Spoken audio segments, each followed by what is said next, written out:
पौष पूर्णिमा के दिन सत्यनारायण कथा सुनने का महत्व। जय श्री कृष्ण। दोस्तों, सनातन धर्म में पूर्णिमा तिथि को बहुत ही महत्वपूर्ण माना गया है। ये तिथि मुख्यतः भगवान विष्णु के पूजन के लिए समर्पित मानी गई है।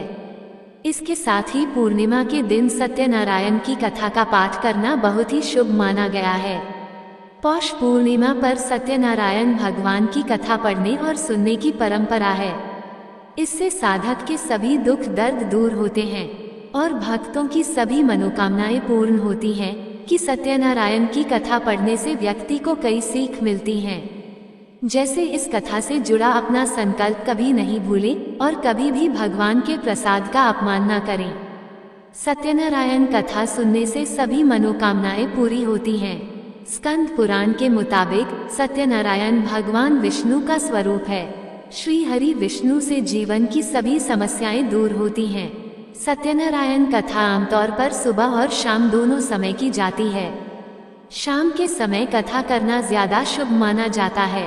पंचांग के मुताबिक सत्यनारायण कथा किसी भी महीने के शुक्ल पक्ष में पूर्णिमा को की जाती है। इस कथा की महिमा को भगवान सत्यनारायण ने अपने मुख से देवर्षि नारद को बताया है। पूर्णिमा के दिन इस कथा को सुनने का विशेष महत्व है। कलयुग में इस व्रत कथा को सुनना बहुत प्रभावशाली माना गया है। श्री सत्यनारायण कथा। इस दिन भक्त पूर्णिमा व्रत रखकर लक्ष्मी नारायण श्री सत्यनारायण की पूजा कर सकते हैं। मान्यता है कि ऐसे शुभ दिन पर इस व्रत और कथा से जीवन में कभी भी आर्थिक तंगी या कष्ट नहीं आते हैं। हिंदू धार्मिक मान्यता के अनुसार भगवान सत्यनारायण व्रत करने से और कथा सुनने से पुण्य फल प्राप्त होता है। श्री सत्यनारायण पूजा भगवान नारायण का आशीर्वाद लेने के लिए की जाती है, जो भगवान विष्णु के रूपों में से एक हैं। इस रूप में भगवान को सत्य का अवतार माना जाता है। हालांकि सत्यनारायण पूजा करने के लिए कोई निश्चित दिन नहीं है, लेकिन पूर्णिमा या पूर्णिमा के दौरान इसे करना बेहद शुभ माना जाता है। सत्यनारायण पूजा और व्रत की पौराणिक कथा। पौराणिक कथा के अनुसार एक बार नारद जी ने भगवान विष्णु से कहा कि हे भगवान, पृथ्वी पर सभी लोग बहुत दुखी नजर आ रहे हैं, इसका कोई उपाय नहीं है। इस पर भगवान विष्णु ने कहा कि सत्यनारायण का व्रत करने से सबके कष्ट दूर हो जाते हैं। उन्होंने कहा कि जो भी सत्य को ईश्वर समझकर उसकी पूजा करेगा, उसके सारे पाप कट जाएंगे और उसे शुभ फल की प्राप्ति होगी।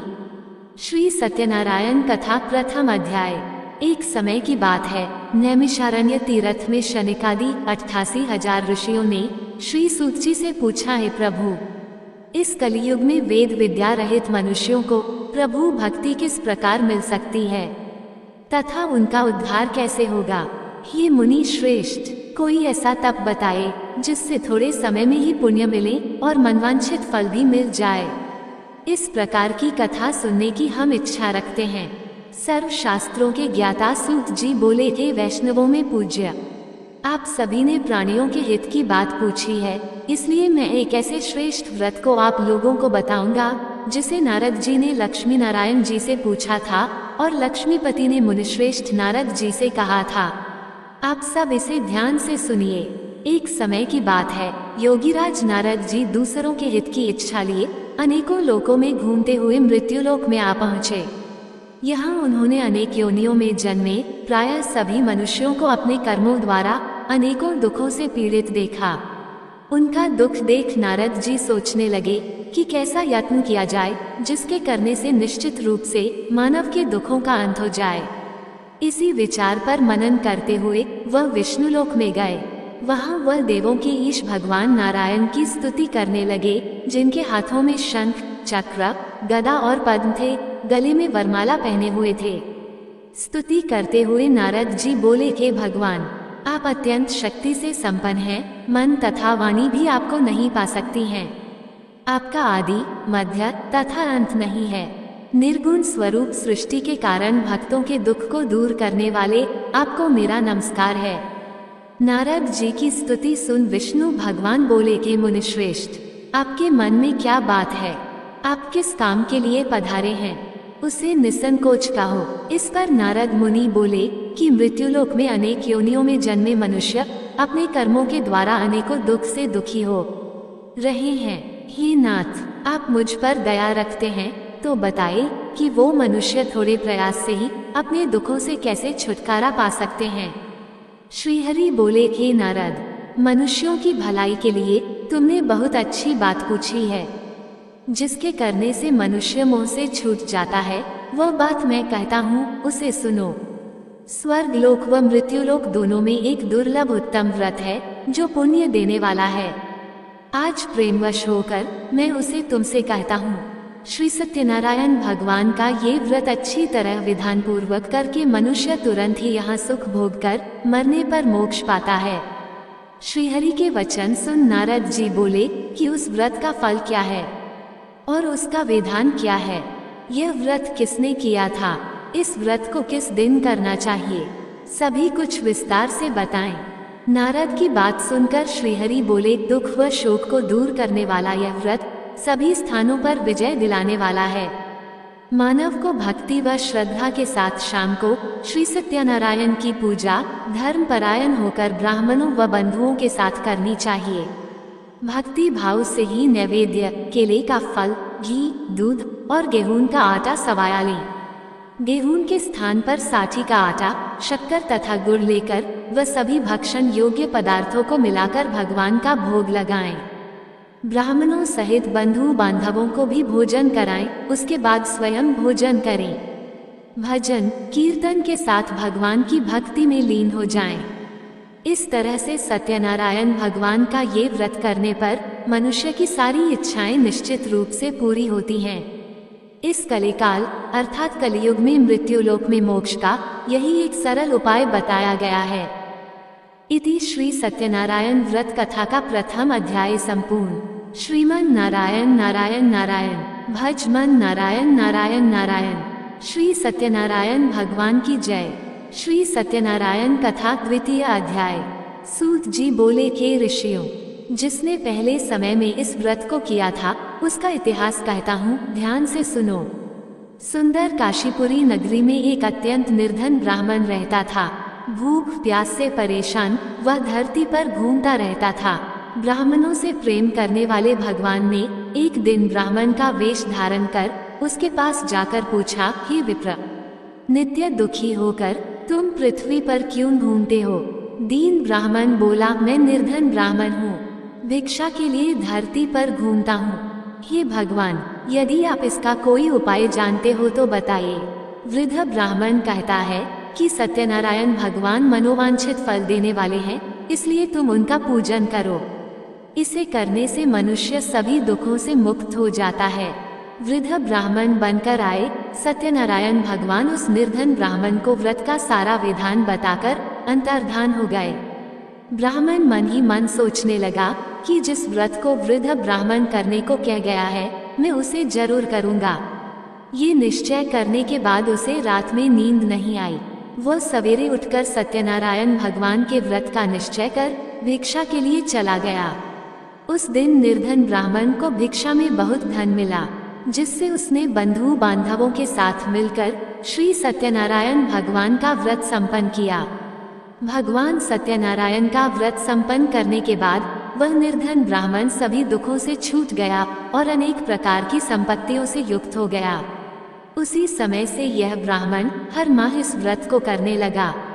इस तरह से सत्यनारायण भगवान के व्रत को जो मनुष्य करेगा वह सभी प्रकार के पापों से छूटकर मोक्ष को प्राप्त होगा। जो मनुष्य इस व्रत को करेगा वह भी सभी दुखों से मुक्त हो जाएगा। सूत जी बोले कि इस तरह से नारद जी से नारायण जी का कहा हुआ श्री सत्यनारायण व्रत को मैंने तुमसे कहा। हे विप्रो, मैं अब और क्या कहूँ? ऋषि बोले कि मुनिव, संसार में उस विप्र से सुनकर और किस किस ने इस व्रत को किया, हम सब इस बात को सुनना चाहते हैं। इसके लिए हमारे मन में श्रद्धा का भाव है। सूत जी बोले कि मुनियों, जिस जिस ने इस व्रत को किया है वह सब सुनो। एक समय वही विप्र धन व ऐश्वर्य के अनुसार अपने बंधु बांधवों के साथ इस व्रत को करने को तैयार हुआ। उसी समय एक लकड़ी बेचने वाला बूढ़ा आदमी आया और लकड़ियां बाहर रखकर अंदर ब्राह्मण के घर में गया। प्यास से दुखी वह लकड़हारा उनको व्रत करते देख विप्र को नमस्कार कर पूछने लगा कि आप ये क्या कर रहे हैं तथा इसे करने से क्या फल मिलेगा, कृपया मुझे भी बताएं। ब्राह्मण ने कहा कि सब मनोकामनाओं को पूरा करने वाला यह सत्यनारायण भगवान का व्रत है। इनकी कृपा से ही मेरे घर में धन धान्य आदि की वृद्धि हुई है। विप्र से सत्यनारायण व्रत के बारे में जानकर लकड़हारा बहुत प्रसन्न हुआ। चरणामृत लेकर वह प्रसाद खाने के बाद वह अपने घर गया। लकड़हारे ने अपने मन में संकल्प किया कि आज लकड़ी बेचने से जो धन मिलेगा उसी से श्री सत्यनारायण भगवान का उत्तम व्रत करूंगा। मन में इस विचार को ले बूढ़ा आदमी सिर पर लकड़ियां रख उस नगर में बेचने गया जहां धनी लोग ज्यादा रहते थे। उस नगर में उसे अपनी लकड़ियों का दाम पहले से 4 गुना अधिक मिलता है। बूढ़ा प्रसन्नता के साथ दाम लेकर केले, शक्कर, घी, दूध, दही और गेहूं का आटा ले और सत्यनारायण भगवान के व्रत की अन्य सामग्रियां लेकर अपने घर गया। वहां उसने अपने बंधु बांधवों को बुलाकर विधि विधान से सत्यनारायण भगवान का पूजन और व्रत किया। इस व्रत के प्रभाव से वह बूढ़ा लकड़हारा धन पुत्र आदि से युक्त होकर संसार के समस्त सुख भोग अंत काल में वैकुंठ धाम चला गया। इति श्री सत्यनारायण व्रत कथा का 2वां अध्याय संपूर्ण। श्रीमन नारायण नारायण नारायण भज मन नारायण नारायण नारायण। श्री सत्यनारायण भगवान की जय। श्री सत्यनारायण कथा 3 अध्याय। सूत जी बोले, हे श्रेष्ठ मुनियों, अब आगे की कथा कहता हूँ। पहले समय में उल्कामुख नाम का एक बुद्धिमान राजा था। वह सत्यवक्ता और जितेंद्रिय था। प्रतिदिन देव स्थानों पर जाता और निर्धनों को धन देकर उनके कष्ट दूर करता था। उसकी पत्नी कमल के समान मुख वाली तथा सती साध्वी थी। भद्रशिला नदी के तट पर उन दोनों ने श्री सत्यनारायण भगवान का व्रत किया। उसी समय साधु नाम का एक वैश्य आया। उसके पास व्यापार करने के लिए बहुत सा धन भी था। राजा को व्रत करते देखकर वह विनय के साथ पूछने लगा, हे राजन, भक्तिभाव से पूर्ण होकर आप ये क्या कर रहे हैं? मैं सुनने की इच्छा रखता हूँ, तो आप मुझे बताएं। राजा बोला, हे साधु, अपने बंधु बांधवों के साथ पुत्रादि की प्राप्ति के लिए एक महाशक्तिमान श्री सत्यनारायण भगवान का व्रत व पूजन कर रहा हूँ। राजा के वचन सुन साधु आदर से बोला, हे राजन, मुझे इस व्रत का सारा विधान कहिए। आपके कथनानुसार मैं भी इस व्रत को करूँगा। मेरी भी संतान नहीं है और इस व्रत को करने से निश्चित रूप से मुझे संतान की प्राप्ति होगी।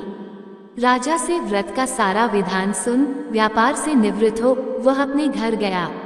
साधु वैश्य ने अपनी पत्नी को संतान देने वाले इस व्रत का वर्णन कह सुनाया और कहा कि जब मेरी संतान होगी तब मैं इस व्रत को करूँगा। साधु ने इस तरह के वचन अपनी पत्नी लीलावती से कहे। एक दिन लीलावती पति के साथ आनंदित हो सांसारिक धर्म में प्रवृत्त होकर सत्यनारायण भगवान की कृपा से गर्भवती हो गई। 10वें महीने में उसके गर्भ से एक सुंदर कन्या ने जन्म लिया। दिनों दिन वह बढ़ने लगी जैसे कि शुक्ल पक्ष का चंद्रमा बढ़ता है। माता पिता ने अपनी कन्या का नाम कलावती रखा। एक दिन लीलावती ने मीठे शब्दों में अपने पति को याद दिलाया कि आपने सत्यनारायण भगवान के जिस व्रत को करने का संकल्प किया था उसे करने का समय आ गया है, आप इस व्रत को करिए। साधु बोला कि हे प्रिय, इस व्रत को मैं उसके विवाह पर करूँगा। इस प्रकार अपनी पत्नी को आश्वासन देकर वह नगर को चला गया। कलावती पिता के घर में रह वृद्धि को प्राप्त हो गई। साधु ने एक बार नगर में अपनी कन्या को सखियों के साथ देखा तो तुरंत ही दूत को बुलाया और कहा कि मेरी कन्या के योग्य वर देख कर आओ। साधु की बात सुनकर दूत कंचन नगर में पहुंचा और वहां देखभाल कर लड़की के सुयोग्य वानिक पुत्र को ले आया। सुयोग्य लड़के को देख साधु ने बंधु बांधवों को बुलाकर अपनी पुत्री का विवाह कर दिया। लेकिन दुर्भाग्य की बात ये कि साधु ने अभी भी श्री सत्यनारायण भगवान का व्रत नहीं किया। इस पर श्री भगवान क्रोधित हो गए और श्राप दिया कि साधु को अत्यधिक दुख मिले। अपने कार्य में कुशल साधु बनिया जमाई को लेकर समुद्र के पास स्थित होकर रत्नासारपुर नगर में गया। वहां जाकर दामाद ससुर दोनों मिलकर चंद्रकेतु राजा के नगर में व्यापार करने लगे। एक दिन भगवान सत्यनारायण की माया से एक चोर राजा का धन चुराकर भाग रहा था। उसने राजा के सिपाहियों को अपना पीछा करते देख चुराया हुआ धन वहां रख दिया जहां साधु अपने जमाई के साथ ठहरा हुआ था। राजा के सिपाहियों ने साधु वैश्य के पास राजा का धन पड़ा देखा तो वह ससुर जमाई दोनों को बांधकर प्रसन्नता से राजा के पास ले गए और कहा कि उन दोनों चोरों को हम पकड़ लाए हैं, आप आगे की कार्यवाही की आज्ञा दें। राजा की आज्ञा से उन दोनों को कठिन कारावास में डाल दिया गया और उनका सारा धन भी उनसे छीन लिया गया। श्री सत्यनारायण भगवान से श्राप से साधु की पत्नी भी बहुत दुखी हुई। घर में जो धन रखा था उसे चोर चुरा ले गए। शारीरिक तथा मानसिक पीड़ा व भूख प्यास से अति दुखी हो अन्न की चिंता में कलावती ब्राह्मण के घर गई। वहां उसने श्री सत्यनारायण भगवान का व्रत होते देखा, फिर कथा भी सुनी। वह प्रसाद ग्रहण कर रात को घर वापस आए। माता ने कलावती से पूछा कि हे पुत्री, अब तक तुम कहाँ थी? तेरे मन में क्या है? कलावती ने अपनी माता से कहा, हे माता, मैंने एक ब्राह्मण के घर में श्री सत्यनारायण भगवान का व्रत देखा है। कन्या के वचन सुन लीलावती भगवान के पूजन की तैयारी करने लगी। लीलावती ने परिवार व बंधुओं सहित सत्यनारायण भगवान का पूजन किया और उनसे वर मांगा कि मेरे पति तथा जमाई शीघ्र घर आ जाएं। साथ ही यह भी प्रार्थना की कि हम सबका अपराध क्षमा करें। श्री सत्यनारायण भगवान इस व्रत से संतुष्ट हो गए और राजा चंद्रकेतु को सपने में दर्शन दे कहा कि हे राजन, तुम उन दोनों वैश्यों को छोड़ दो और तुमने उनका जो धन लिया है उसे वापस कर दो। अगर नहीं किया तो मैं तुम्हारा धन, राज्य व संतान सभी को नष्ट कर दूंगा। राजा को ये सब कहकर वह अंतर्धान हो गए। प्रातःकाल सभा में राजा ने अपना सपना सुनाया, फिर बोले कि बनिक पुत्रों को कैद से मुक्त कर सभा में लाओ। दोनों ने आते ही राजा को प्रणाम किया। राजा मीठी वाणी में बोला, हे महानुभावों, भाग्यवश कठिन दुख तुम्हें प्राप्त हुआ है, लेकिन अब तुम्हें कोई भय नहीं है। कह राजा ने उन दोनों को नए वस्त्राभूषण भी पहनाए और जितना धन उनका लिया था उससे दोगुना धन वापस कर दिया। दोनों वैश्य अपने घर को चल दिए। इति श्री सत्यनारायण व्रत कथा का तृतीय अध्याय संपूर्ण। श्रीमन नारायण नारायण नारायण, भज मन नारायण नारायण नारायण। श्री सत्यनारायण भगवान की जय। श्री सत्यनारायण कथा चतुर्थ अध्याय। सूत जी बोले, वैश्य ने मंगलाचार कर अपनी यात्रा आरंभ की और अपने नगर की ओर चल दिए। उनके थोड़ी दूर जाने पर एक दंडी वेशधारी श्री सत्यनारायण ने उनसे पूछा, हे साधु, तेरी नाव में क्या है? अभिमानी वणिक हंसता हुआ बोला, हे दंडी, आप क्यों पूछते हो? क्या धन लेने की इच्छा है? मेरी नाव में तो बेल व पत्ते भरे हुए हैं। वैश्य के कठोर वचन सुन भगवान बोले, तुम्हारा वचन सत्य हो। दंडी वचन कह वहां से दूर चले गए। कुछ दूर जाकर समुद्र के किनारे बैठ गए। दंडी के जाने के बाद साधु वैश्य ने नित्य क्रिया के पश्चात नाव को ऊंची उठते देखकर अचंभा माना और नाव में बेल पत्ते आदि देख वह मूर्छित हो जमीन पर गिर पड़ा। मूर्छा खुलने पर वह अत्यंत शोक में डूब गया। तब उसका दामाद बोला कि आप शोक ना मनाएं, ये दंडी का शाप है, इसलिए हमें उनकी शरण में जाना चाहिए, तभी हमारी मनोकामना पूरी होगी। दामाद की बात सुनकर वह दंडी के पास पहुंचा और अत्यंत भक्तिभाव नमस्कार करके बोला, मैंने आपसे जो जो असत्य वचन कहे थे उनके लिए मुझे क्षमा दें। कहकर महान शोकातुर हो रोने लगा। तब दंडी भगवान बोले, हे वणिक पुत्र, मेरी आज्ञा से बार बार तुम्हें दुख प्राप्त हुआ है, तू मेरी पूजा से विमुख हुआ। साधु बोला, हे भगवान, आपकी माया से ब्रह्मा आदि देवता भी आपके रूप को नहीं जानते, तब मैं अज्ञानी कैसे जान सकता हूँ? आप प्रसन्न हुए, अब मैं सामर्थ्य के अनुसार आपकी पूजा करूँगा। मेरी रक्षा करो और पहले के समान नौक में धन भर दो। साधु वैश्य के भक्तिपूर्वक वचन सुनकर भगवान प्रसन्न हो गए और उसकी इच्छानुसार वरदान देकर अंतर्धान हो गए। ससुर जमाई जब नाव पर आए तो नाव धन से भरी हुई थी। फिर वहीं अपने अन्य साथियों के साथ सत्यनारायण भगवान का पूजन कर अपने नगर को चल दिए। जब नगर के नजदीक पहुँचे तो दूत को घर पर खबर करने के लिए भेज दिया। दूत साधु की पत्नी को प्रणाम कर कहता है कि मालिक अपने दामाद सहित नगर के निकट आ गए हैं। दूत की बात सुन साधु की पत्नी लीलावती ने बड़े हर्ष के साथ सत्यनारायण भगवान का पूजन कर अपनी पुत्री कलावती से कहा कि मैं अपने पति के दर्शन को जाती हूँ, तू कार्य पूर्ण कर शीघ्र आ जा। माता के वचन सुन कलावती जल्दी में प्रसाद छोड़ अपने पति के पास चली गई। प्रसाद की अवज्ञा के कारण श्री सत्यनारायण भगवान रुष्ट हो गए और नाव सहित उसके पति को पानी में डुबो दिया। कलावती अपने पति को वहां ना पाकर रोती हुई जमीन पर गिर गई। नौक को डूबा हुआ देख व कन्या को रोता देख साधु दुखी होकर बोला कि हे प्रभु, मुझसे तथा मेरे परिवार से जो भूल हुई है उसे क्षमा करें। साधु के दीन वचन सुनकर श्री सत्यनारायण भगवान प्रसन्न हो गए और आकाशवाणी हुई, हे साधु, तेरी कन्या मेरे प्रसाद को छोड़कर आई है, इसलिए उसका पति अदृश्य हो गया है। यदि वह घर जाकर प्रसाद खाकर लौटती है तो इसे इसका पति अवश्य मिलेगा। आकाशवाणी सुन कलावती घर पहुंचकर प्रसाद खाती है और फिर आकर अपने पति के दर्शन करती है। उसके बाद साधु अपने बंधु बांधवों सहित श्री सत्यनारायण भगवान का विधि विधान से पूजन करता है। इस लोक का सुख भोग वह अंत में स्वर्ग जाता है। इति श्री सत्यनारायण व्रत कथा का चतुर्थ अध्याय संपूर्ण। श्रीमन नारायण नारायण नारायण भज मन नारायण नारायण नारायण। श्री सत्यनारायण भगवान की जय। श्री सत्यनारायण कथा पंचम अध्याय। सूत जी बोले, हे ऋषियों, मैं और भी एक कथा सुनाता हूँ, उसे भी ध्यानपूर्वक सुनो। प्रजापालन में लीन तुंगाध्वज नाम का एक राजा था। उसने भी भगवान का प्रसाद त्याग कर बहुत ही दुख लिया। एक बार वन में जाकर वन्य पशुओं को मारकर वह बड़ के पेड़ के नीचे आया। वहां उसने ग्वालों को भक्ति भाव से अपने बंधुओं सहित सत्यनारायण भगवान का पूजन करते देखा। अभिमानवश राजा उन्हें देखकर भी पूजा स्थान में नहीं गया और न ही उसने भगवान को नमस्कार किया।